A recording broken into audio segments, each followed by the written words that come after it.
Dollar की कदर में कमी होने पर यामाहा मोटरसाइकिलों की नई कीमतें आ गईं।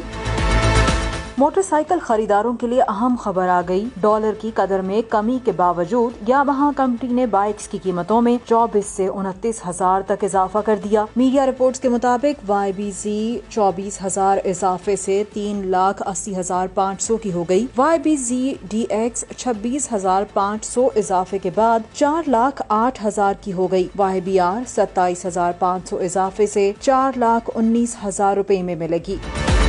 YBRG 29,000 इजाफे से 4,36,000 तक जा पहुंची है। YBRG मेट डार्क ग्रे और ऑरेंज 29,000 इजाफे से 4,39,000 में दस्तयाब होगी।